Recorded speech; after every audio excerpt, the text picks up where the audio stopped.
Lucknow SSP के पास एक phone जाता है कि हम 3 मर्डर करने वाले हैं, दम है तो रोक के दिखाओ। लखनऊ एसएसपी को फोन करने के कुछ देर बाद ही 1 घंटे के अंदर लखनऊ के मड़ियाओं में और इसके बाद लखनऊ के खादरा और लखनऊ के ही हुसैनगंज में लगातार 3 मर्डर होते हैं कि कैसे इन 3 भाइयों ने मिलकर के 40 से ज्यादा मर्डर किए। उस रात पूरे भारत को इन 3 भाइयों की कहानी पता चलती है जिन्हें बाद में नाम दिया गया किलर ब्रदर्स। 2005 में ईद के एक रात पहले लखनऊ एसएसपी के पास एक फोन जाता है कि हम 3 मर्डर करने वाले हैं, दम है तो रोक के दिखाओ। और 1 से 1.5 घंटे के अंदर में लखनऊ शहर के अलग अलग कोने में 3 मर्डर होते हैं। उस रात पूरे भारत को इन 3 भाइयों की कहानी पता चलती है जिन्हें बाद में नाम दिया गया किलर ब्रदर्स। आज की ये कहानी जो किलर ब्रदर्स की मैं आपको सुनाने जा रहा हूं, ये पूरी न्याय व्यवस्था, पुलिस प्रशासन, न्यायपालिका सब पर एक सवाल खड़ा करेगी कि कैसे इन 3 भाइयों ने मिलकर के 40 से ज्यादा मर्डर किए।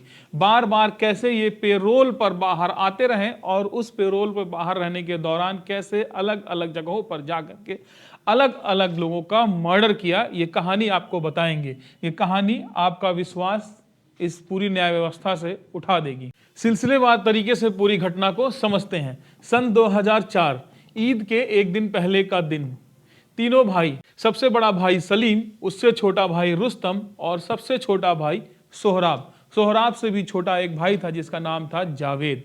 ईद के एक दिन पहले लखनऊ में ये चारों भाई क्रिकेट खेल रहे थे।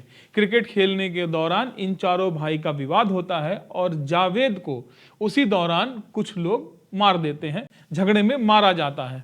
इस दिन से ठीक 1 साल बाद ईद के एक दिन पहले ही सन 2005 में ये तीनों भाई अपने छोटे भाई जावेद की मौत का बदला लेने का प्लान करते हैं और उसके बाद ये फोन करते हैं लखनऊ के एसएसपी को और एसएसपी को फोन करके कहते हैं कि हम मर्डर करने जा रहे हैं, दम है तो रोक के दिखाओ।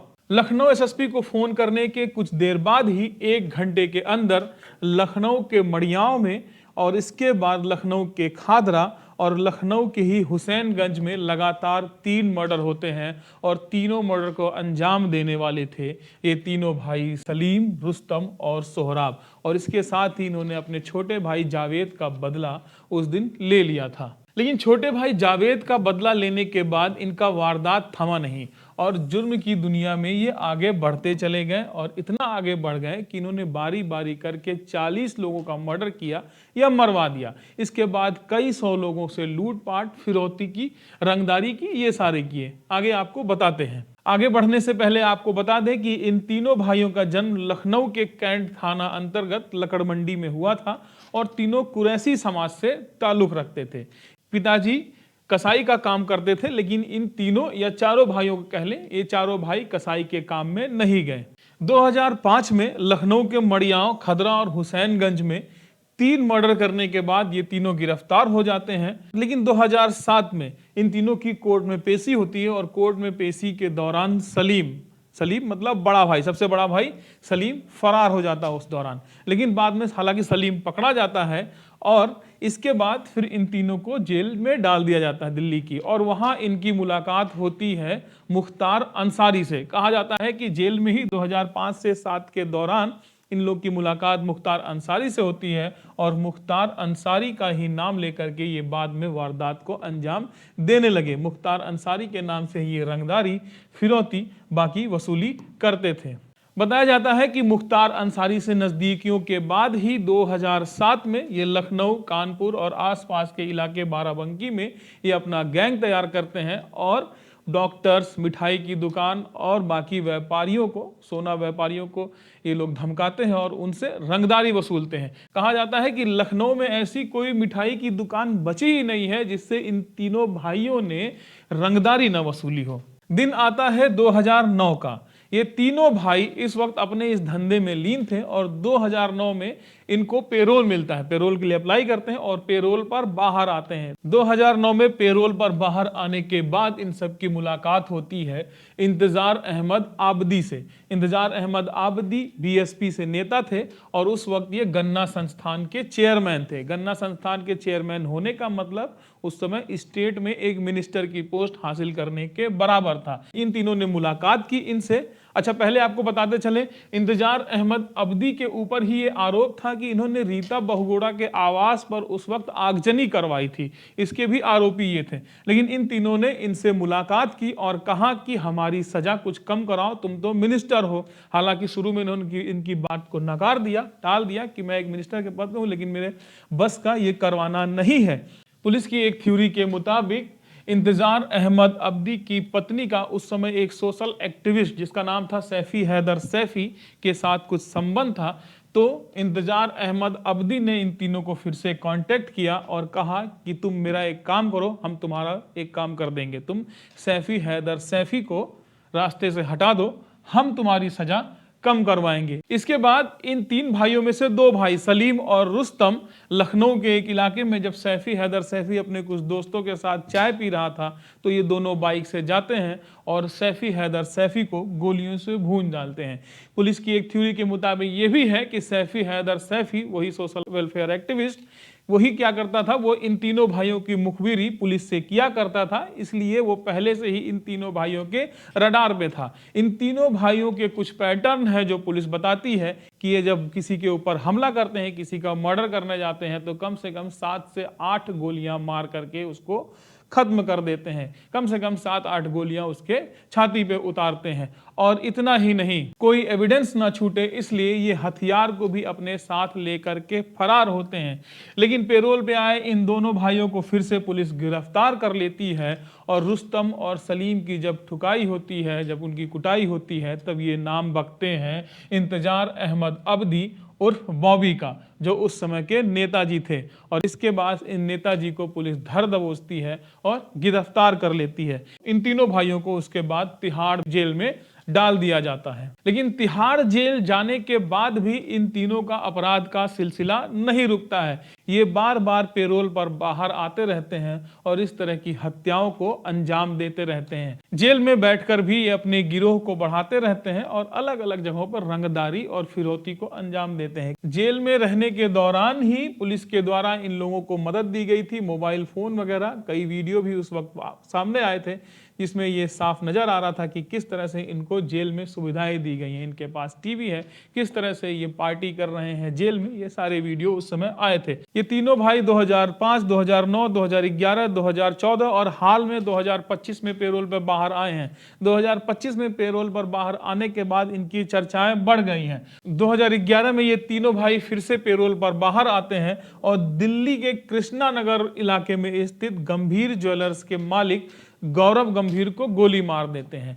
पुलिस के द्वारा बताया गया कि ये तीनों भाई कई दिन से रेकी कर रहे थे। उसके बाद जब ये हमला करने जाते हैं तो उनके काउंटर पर 2 लड़कियां थी, उन्होंने जो गहने निकाल के दिए वो ठीक है। इसके बाद गौरव गंभीर भी वहां बैठे थे। गौरव गंभीर की इन्होंने अंगूठी ले ली, उनके गले में जो सोने की चेन थी वो मांगी, गौरव गंभीर ने वो भी दे दी। लेकिन उनके हाथ में एक सोने की ब्रेसलेट थी।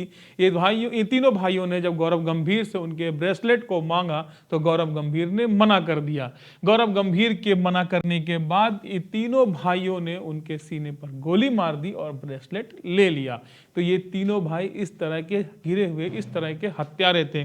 19 मई 2011 की घटना है। इसके बाद ये तीनों भाई फिर गिरफ्तार होते हैं और फिर जेल में चले जाते हैं। फिर बात आती है 2013 और 14 की। 2013-14 में जेल में रहने के दौरान इसके 2 कुख्यात गुर्गे, एक सुनील और एक विक्की, इन दोनों के जरिए इसने लखनऊ के एक बीजेपी काउंसलर श्याम नारायण पांडे उर्फ पप्पू की हत्या करा दी। बता जा रहा है ये सभासद थे। इसकी हत्या क्यों कराई इन तीनों ने? इसकी हत्या इसलिए कराई क्योंकि उस समय ये लखनऊ में रंगदारी वसूल रहे थे और पप्पू ने अपने इलाके में इन तीनों भाइयों को रंगदारी देने के लिए सबको मना कर दिया था। कहा कि आज से कोई रंगदारी इन तीनों भाइयों को नहीं देगा। इसी बात से ये तीनों भाई चिढ़ करके अपने शूटर सुनील और विक्की से पप्पू को बीच बाजार में गोली मरवा देते हैं। वो शूटर आते हैं और पप्पू को 7 से 8 गोलियां मार करके बंदूक लहराते हुए फरार हो जाते हैं। 2013-14 के बाद 6 जून 2016 को संभल के सांसद शफीकुर रहमान बर्क के पोते मोहम्मद जैन शकील को लखनऊ में ये तीनों भाई गोली मार करके हत्या कर देते हैं। इसके बाद 2011 का दिन 19 मई 2011 का दिन आता है। इनके लिए 40 से ज्यादा हत्याएं करने वाले, सैकड़ों रंगदारी वसूली करने वाले कुख्यात शूटर सुनील शर्मा और विक्की को पुलिस मार गिराती है। तो ये इनकी घटनाएं हैं। इसके बाद इनकी लंबी फेहरिस्त है रंगदारी की। बताया गया है कि लखनऊ में ऐसी कोई मिठाई की दुकान नहीं है जहां से इन लोगों ने रंगदारी नहीं वसूली हो, कोई ज्वेलर्स नहीं है जहां से इन्होंने रंगदारी नहीं वसूली है। आसपास के इलाकों में इन अपराधियों का काफी डंका बोल रहा था। अभी फिलहाल ये तीनों भाई जेल में बंद हैं, लेकिन कुछ महीने पहले सोहराब ने पेरोल के लिए अप्लाई किया था कि मेरी पत्नी बीमार है, मुझे पेरोल पर चाहिए, छुट्टी चाहिए। तो ये पेरोल पर बाहर आता है, अपनी पत्नी से मिलता है और इसको जब वापस जाकर के जेल में रिपोर्ट करना था उसके बजाय ये फरार हो जाता है। उसके बाद UP police, Bihar police, Delhi police, Bengal police, पूरे नेपाल बॉर्डर, पूरे इलाके में छानबीन करती है और ये पकड़ा जाता है कोलकाता में। कोलकाता में ये रह रहा था, इसके पास पैसे खत्म हो गए थे, तो ये कैब चलाता था ऐप के थ्रू, जैसे ओला उबर चलता है उस तरीके से चलाते हुए पकड़ा गया कोलकाता में। फिलहाल अभी ये जेल में है। लेकिन ये कहानी कुछ सवालों को जन्म देती है कि इतने कुख्यात अपराधी जिनके ऊपर 40 से ज्यादा हत्या के केस दर्ज हैं, कई सौ रंगदारी के केस हैं, उनको इतनी आसानी से पेरोल बार बार कैसे मिल जाती है, कैसे ये बार बार पेरोल से बाहर आते हैं और हत्याओं को अंजाम देते हैं और फिर जेल में चले जाते हैं, और कैसे इन्होंने मीडिया का इस्तेमाल किया। बीच में बताना भूल गया कि इन्होंने मीडिया का इस्तेमाल किस तरीके से किया। इनको जब डर लगता था कि इनका फेक एनकाउंटर पुलिस कर देगी, तो इनके पास मीडिया बंधु भी थे और अपने मीडिया बंधु को ये बताते थे कि मेरा एनकाउंटर होने वाला है, मुझे बचा लो। उसके बाद मीडिया हो हल्ला खबरें चलाती थी और इनका एनकाउंटर बचता था। किस तरीके से जेल में इनको बाकायदा व्यवस्थाएं दी गई, किस तरीके से एक वीडियो वायरल हुआ कि ये जेल में चाय बना करके पार्टी कर रहे हैं, जेल में किस तरीके से इनको फोन और टीवी दिया गया, ये सारी सुविधाएं जेल में इनको किसने दी। क्या ये लोग अपराधी उतने नहीं हैं जितने ये हैं? क्या वो उन पर भी 40 हत्याओं के मुकदमे नहीं दर्ज होने चाहिए? क्या न्याय व्यवस्था इतनी लाचार है कि ऐसे अपराधियों को बार बार पेरोल पर छोड़ दिया जाता है? ये सारे सवाल तो इस वीडियो से खड़े होते हैं, इस कहानी से खड़े होते हैं, और मैं इस वीडियो को यहीं छोड़े जा रहा हूं आपके लिए भी। आप भी कमेंट बॉक्स में लिख करके जरूर बताइए कि हमारी न्याय व्यवस्था क्या इतनी लचर है कि देश के सबसे बड़े सूबे की राजधानी के एसएसपी को कुछ लोग कहते हैं कि रोक सको तो रोक लो, हम तो मर्डर करने जा रहे हैं, और 1 घंटे के अंदर वो 3 मर्डर कर देते हैं और पुलिस प्रशासन हाथ पे हाथ धरा बैठा रह जाता है। ये सवाल अभी भी उतने ही वाजिब हैं जितने आज से 10-20 साल पहले थे। तो आप कमेंट बॉक्स में लिख करके जरूर बताइए कि हम भरोसा करें तो करें किस पे। नमस्कार, मैं ब्रिजेंद्र कुमार।